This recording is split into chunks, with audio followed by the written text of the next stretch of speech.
아주 똑똑한 젊은이가 있었습니다. 그는 변호사가 되겠다는 꿈을 꾸고 있었습니다. 하지만 그는 자신의 꿈에 대해서 하나님 앞에 상의한 적은 한 번도 없었습니다.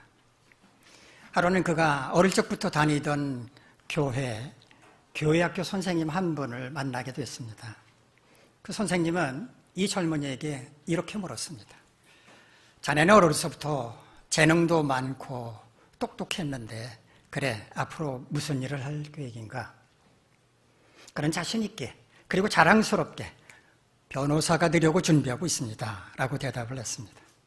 그러자 그 선생님은 아주 실망한 표정으로 이렇게 그 젊은이에게 말했습니다. 그래?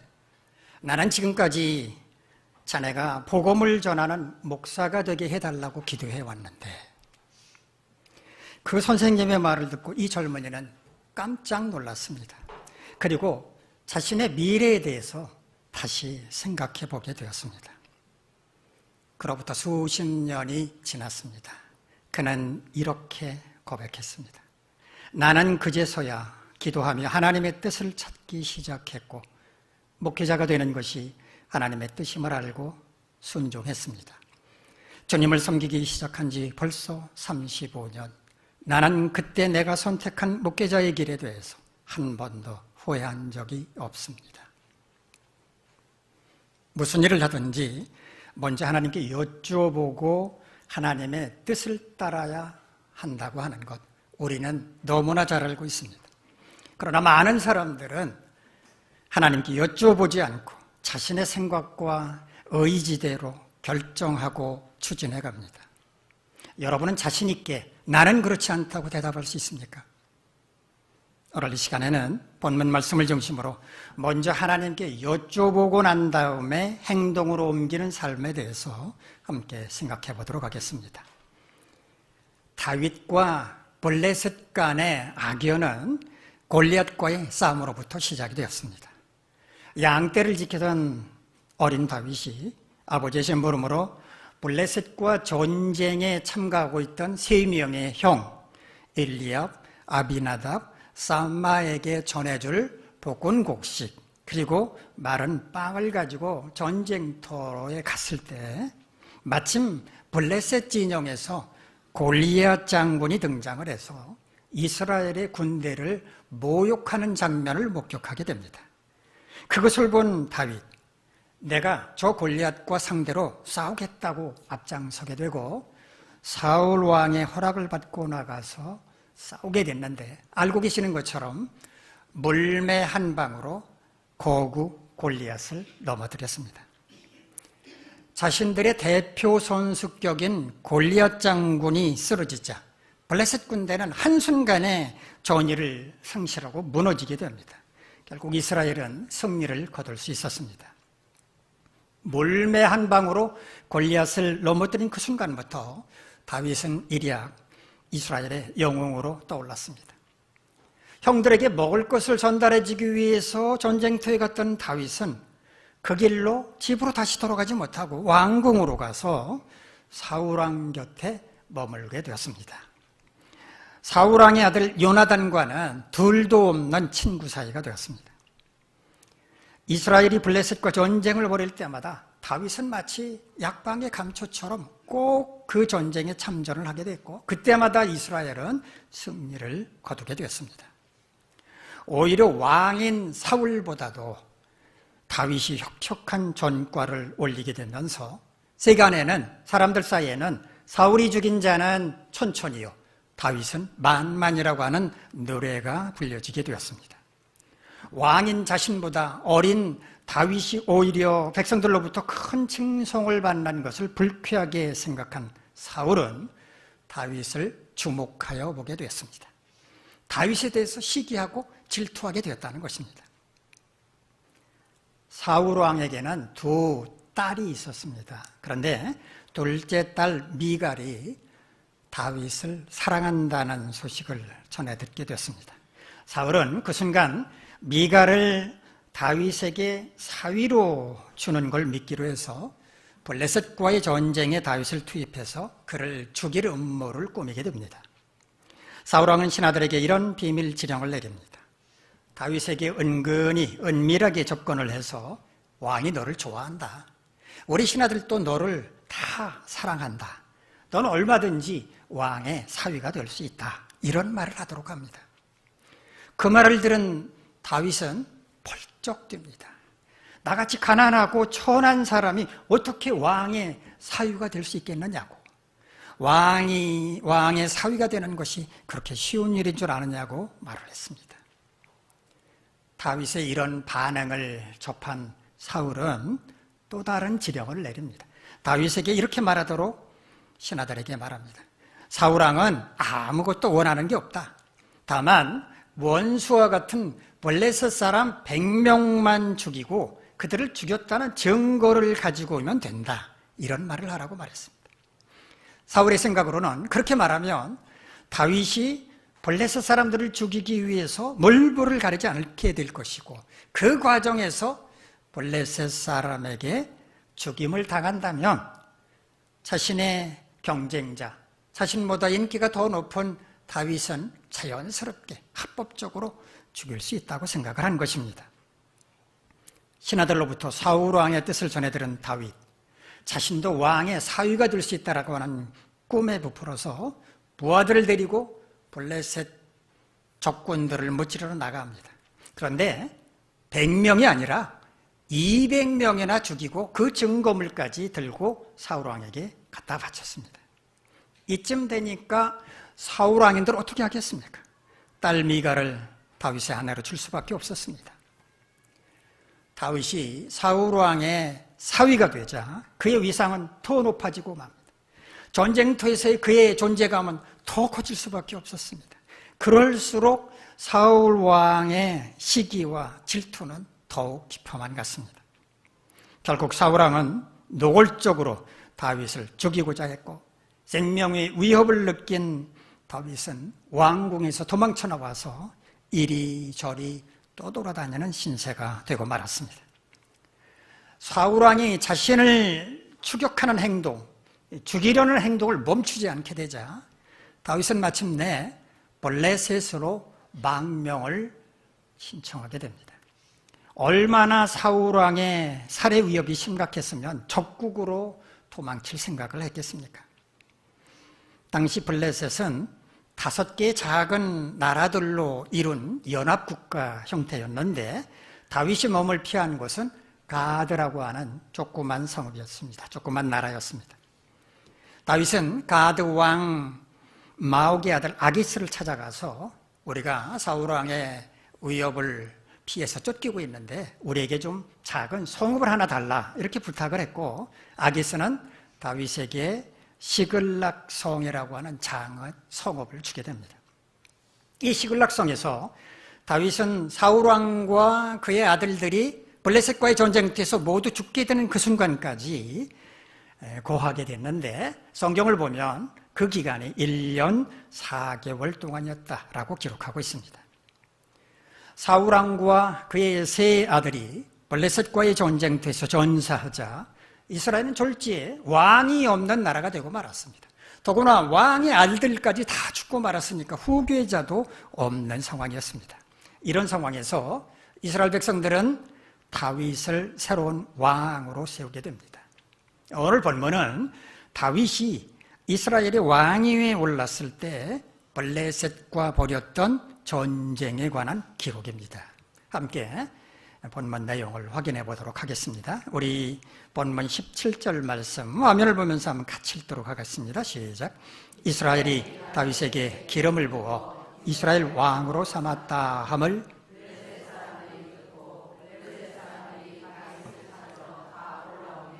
다윗이 듣고 요새로 나가니라. 아멘. 다윗이 이스라엘의 왕위에 올랐다고 하는 소식은 블레셋까지 전해졌을 것입니다. 얼마 전까지만 해도 자기네 나라로 피신을 해서 살고 있었던 다윗이 사울이 블레셋과의 전쟁터에서 전사하자 이스라엘 왕이 되었다고 하니까 블레셋 입장에서는 뭐 그렇게 유쾌하지는 못했을 것입니다. 그런데 블레셋 사람들이 다윗을 찾으러 왔다라고 말합니다. 그동안 우리 블레셋 땅에서 잘 지내더니 이스라엘 왕이 됐다고요? 어디 얼굴이나 한번 봅시다. 이렇게 찾아왔다는 말일까요? 보고를 받은 다윗이 요새로 나갔다라고 말하는 것을 보면 블레셋이 이스라엘을 침공했다는 것을 알 수가 있습니다. 블레셋 입장에서는 왕위에 오른 다윗을 시험해 보기 위해서 군사를 이끌고 이스라엘을 침공했을 수도 있습니다. 갑작스런 블레셋의 침공을 받은 다윗은 어떻게 대처했는가? 우리 본문 19절 말씀 함께 읽겠습니다. 시작. 다윗이 여호와께 여쭈어 이르되 내가 블레셋 사람에게로 올라가리이까? 여호와께서 그들을 내 손에 넘기시겠나이까? 하니 여호와께서 다윗에게 말씀하시되 올라가라. 내가 반드시 블레셋 사람을 내 손에 넘기리라 하신지라. 아멘. 다윗은 하나님께 여쭤봤습니다. 하나님, 블레셋이 갑자기 우리를 침공해 왔습니다. 제가 나가서 군사를 이끌고 나가서 블레셋과 맞서 싸울까요?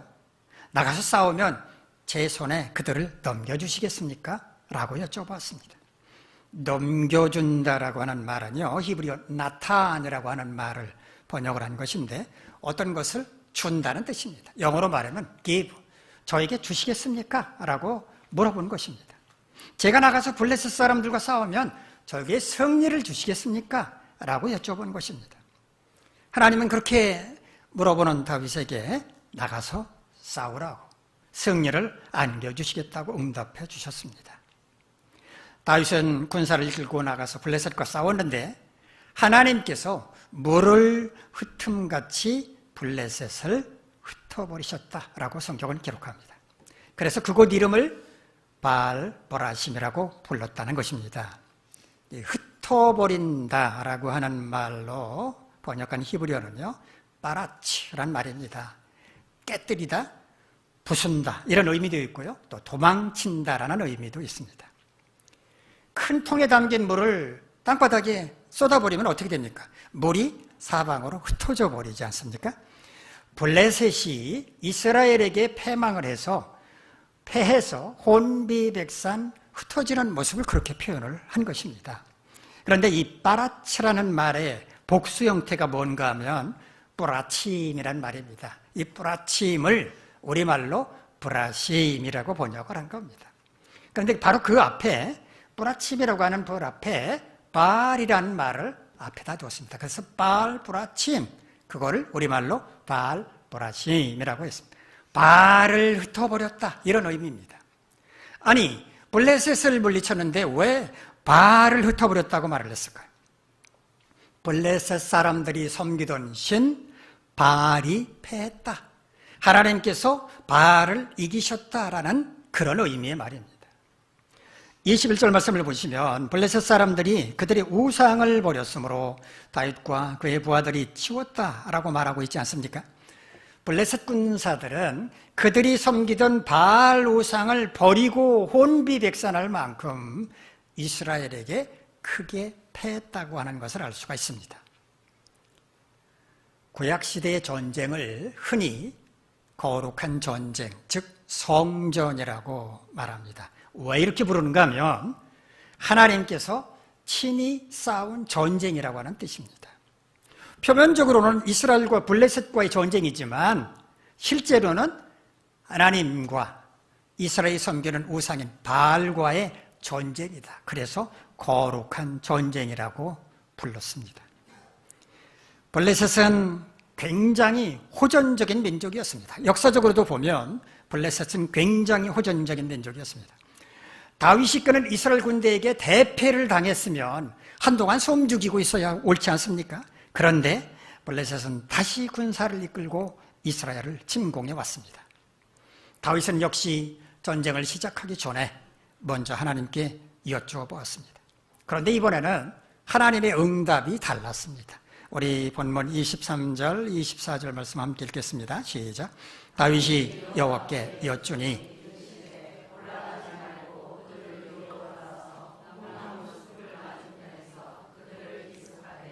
뽕나무 꼭대기에서 걸음 걷는 소리가 들리거든 곧 공격하라. 그때 여호와가 너보다 앞서 나가서 블레셋 군대를 치리라 하신지라. 아멘. 하나님은 다윗에게 블레셋과 정면 충돌을 하지 말라고 말씀을 하십니다. 정면으로 맞붙어서 싸우지 말고 후방으로 돌아가서 기습 공격을 하라는 것입니다. 그러면 언제 공격해야 할 타이밍은 언젠가?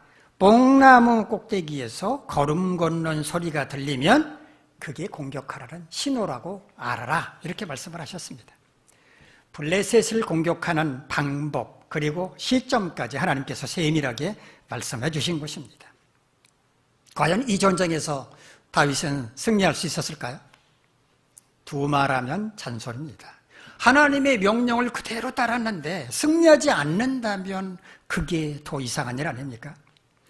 본문 25절을 보면 블레셋을 쳐서 게바에서 게셀까지 이르렀다라고 기록하고 있는데 그 구체적인 지명이야 알 길은 없지만 블레셋을 추격해서 꽤 많은 땅을 차지했다라는 그런 의미입니다.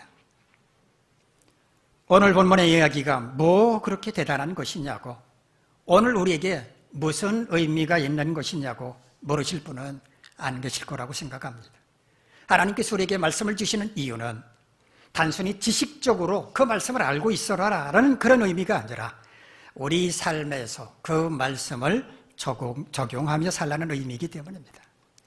다윗이 블레셋과의 전쟁에서 매번 승리할 수 있었던 것은 싸움터로 나가기 전에 먼저 여호와께 여쭈어보고 하나님으로부터 응답을 받고서 그대로 행했기 때문인 것처럼 우리도 그렇게 살라고 말씀하시는 것입니다. 자기 멋대로 살지 말고 어떻게 살아가야 할 것인지를 하나님께 여쭈어보고 난 다음에 응답을 받고 그 말씀대로 살라는 것입니다. 하나님의 자녀라면 당연히 이렇게 살아야 하는데, 그러나 모든 하나님의 자녀가 이렇게 살지는 않습니다. 하나님의 자녀이면서도 왜 하나님께 여쭤보지 않는 걸까요? 하나님의 전지전능하심을 믿지 못하기 때문입니다. 자신이 얼마나 연약하고 무능한 존재인지를 깨닫지 못하기 때문입니다. 자신의 인생에서 일어나는 모든 일들은 하나님의 손안에 있다고 하는 것을 인정하지 않고 자신이 주도권을 쥐고 있다고 착각하고 있기 때문입니다. 이런 사람들은 절대로 하나님께 여쭤보지 않고 자기의 지식, 자기의 경험, 사람들의 충고를 바탕으로 스스로 판단하고 결정을 내리고 추진합니다. 자기중심적으로 살아가는 것입니다. 이런 인생이 성공할 수 있을까요? 이런 인생이 행복할 수 있겠습니까? 그렇다면 우리는 어떻게 하나님께 여쭤봐야 할까요? 기도하면 됩니다. 어떤 일을 시작하기에 앞서서 하나님께 기도하는 것, 그것이 바로 하나님께 여쭤보는 것입니다. 그렇다고 해서 우리는 모든 일마다 다 하나님께 여쭤볼 필요는 없습니다. 우리가 알아서 하도록 하나님께서 우리에게 위임한 일도 있기 때문입니다. 일상의 삶에서 매일 똑같이 반복되는 일들, 먹고, 입고, 출근하고, 일하고, 되고 나는 것들, 이런 것들은 굳이 하나님께 여쭤볼 필요가 없다는 말입니다. 매일 똑같이 반복되는 일이기 때문입니다. 이처럼 일상의 삶에서 반복되는 일이 아닌 새로운 일에 대해서는 반드시 하나님께 여쭤봐야 합니다. 어떻게 하나님께 여쭤본다고요? 기도하면 됩니다. 목사님 또 새벽기도 나오라고 저러는 모양이네. 지레짐작하실 분이 계실지 모르겠는데 물론 새벽기도에 나와서 기도하시면 좋습니다. 그러나 그럴 형편이 안 되시는 분은 어느 곳에서라도 기도하시면 됩니다. 다만 교회에 나와서 기도하는 사람의 기도를 하나님은 더 잘 들어주실 수밖에 없습니다. 왜냐하면 그 사람은 그만큼 간절하다고 하는 것을 하나님도 잘 알고 계시기 때문입니다. 아무튼 우리가 어떤 문제를 앞에 놓고 하나님께 여쭈어보았다고 가정을 해봅시다. 그러면 그 다음에는 하나님의 응답을 들어야 합니다. 하나님은 우리에게 어떻게 응답해 주십니까? 우리가 어떤 문제에 대해서 하나님께 여쭈어볼 때, 기도할 때 하나님은 크게 세 가지로 우리에게 응답해 주십니다. 우리가 생각하고 계획하는 대로 해도 좋다라고 하는 의미의 yes. 그렇게 하면 안 된다. 절대로 그렇게 하면 안 된다라는 의미의 no. 지금은 때가 아니다. 더 기다려야 한다라는 의미의 wait.